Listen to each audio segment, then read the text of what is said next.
The following program is powered by Ride the Wave Media. Introducing the best podcast in Utah, Radio Daybreak. Here are your hosts, Just Plain and Bex. Oh, yes, here we go. We are here. You guys hear that music? It's playing right now. Yeah. Pretty sure it's Journey. No, it's not Journey. It's just, whoa, hey, whoa. I gotta have to pay for the rights to that, man. You gotta stop that. That's what I'm saying. Yeah, we don't have that kind of money. The budget. Never believe anything. The budget for this show is definitely not Journey type money. This is Radio Daybreak. I am Just Plain. I'm the Fresh King Benjamin. Now look, we are at a different location right now. That's right. If you know what, free lunch to the first person that can tell us where we're at right now. That's what we would do. Ooh, I like it. Ooh, Carla says. Carla says. Now look. We got a couple of guests. So we're actually at the pre-stage here for our Daybreak Business Community Networking event. This is what we do every Wednesday, 1 p.m. to 2:30. That's right.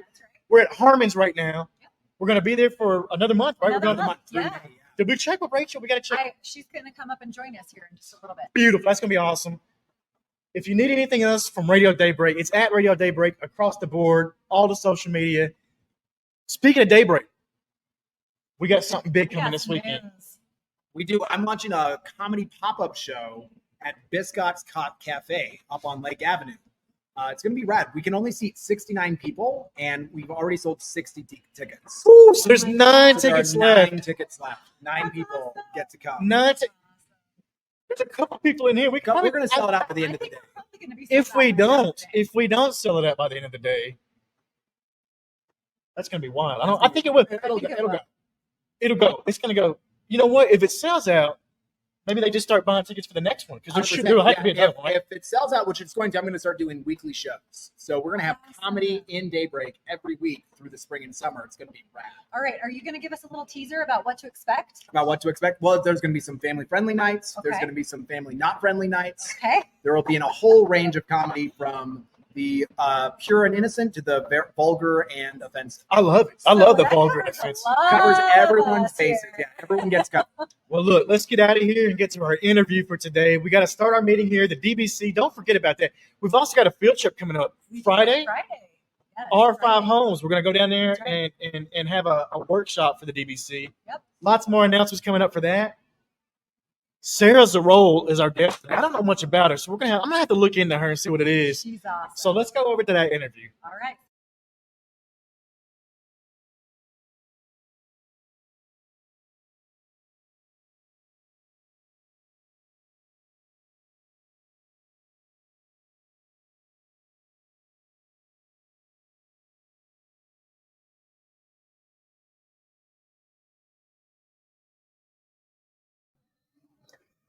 All right, Bex, we're here with our special guest, Sarah Ziroll, Made Mindful, birthmademindful.com.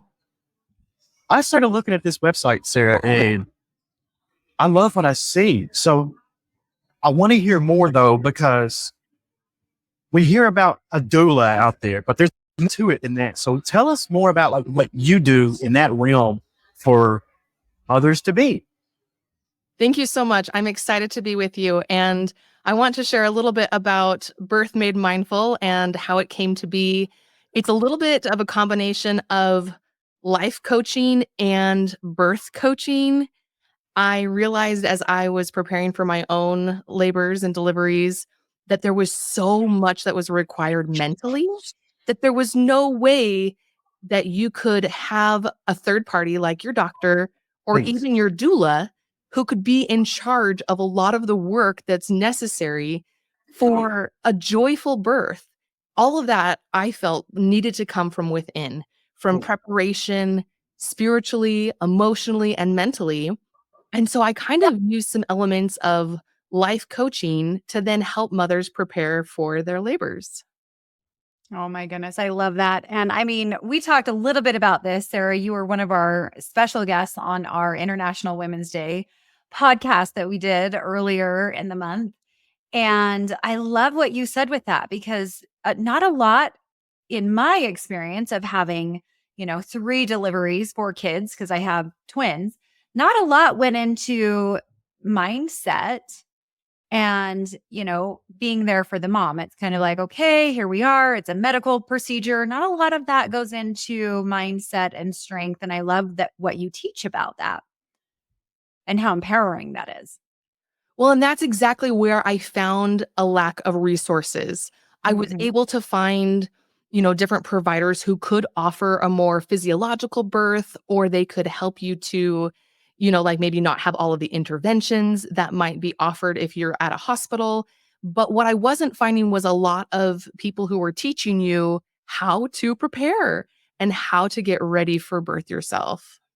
Yeah. What are some key aspects of mental and emotional preparation that you would say, for labor that you emphasize in your online courses or otherwise in your teachings?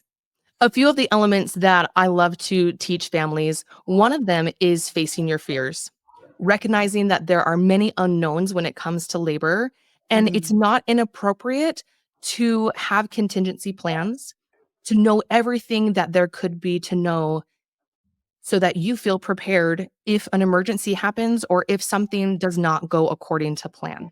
It never goes according to plan, right? That's exactly right. And in my first labor, I had studied hypnobirthing. I was ready to go, so crunchy, all granola, natural. And then I ended up having a C-section and I was completely unprepared. I received some really bad advice from one of my birth coaches, or I received some really bad advice from a course that I took in preparing for my first birth. And she said, don't even study about C-sections because you're not going to have one. Oh, no. Here I was. I had skipped that section of the book. Right. I didn't look at anything. Oh, sure. Right. And so here I was. And there was a moment in my delivery when I knew that it was going to be a C-section. And I had that thought, maybe I should have prepared a little bit more thoroughly. And so I think it is important for us to be educated as much as we can. Yeah. I remember going through the process with my wife, and we just kind of read all the books and everything. And then, for the first one, nothing. Throw all that out the window. And then the second one, but when the second child came, it made it a lot easier for us to be able to say,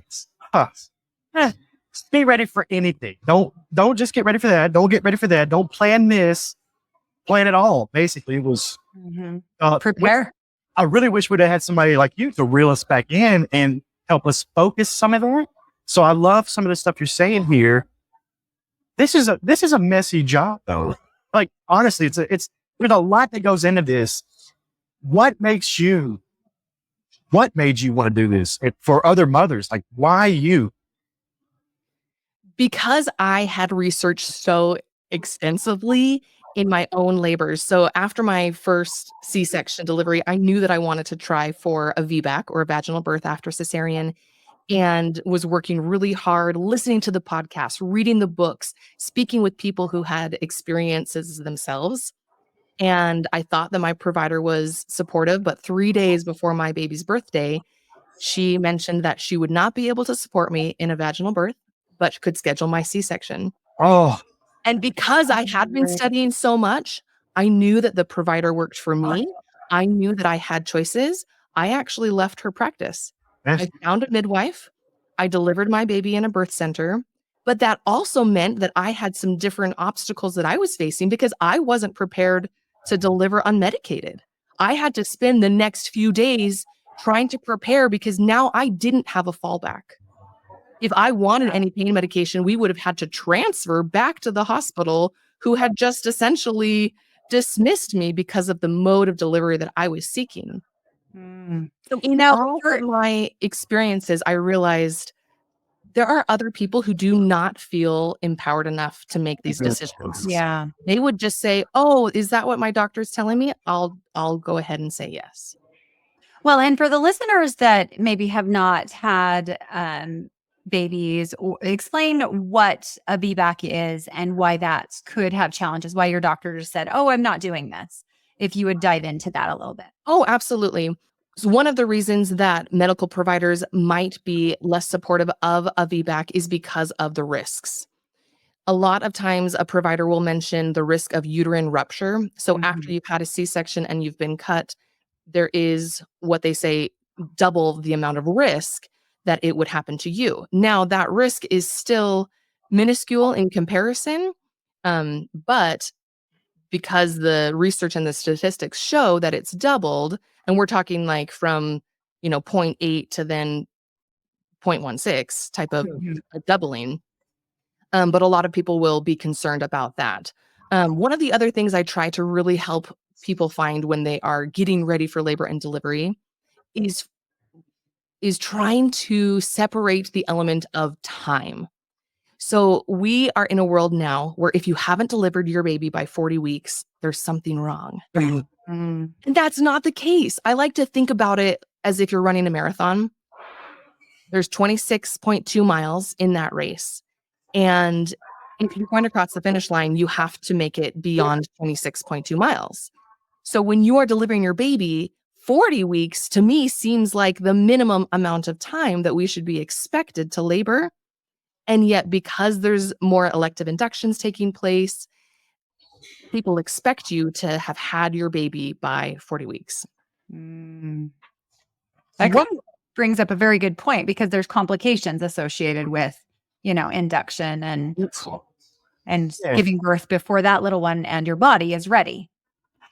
So tell me, at Birth Made Mindful, what do you do as far as the process? I've seen coaching, I've seen courses, affirmation cards. Is that a thing you've got over there here? Absolutely. We have these beautiful waterproof, custom affirmation cards. We have them for birth, for motherhood, and for daily use. So anybody who might not be in the realm of having a baby these days can also participate, just to help encourage the positive self-talk that then affects our results. I really start to believe and to try to preach as much as possible that what we are creating first mentally will become the outcome that we will receive.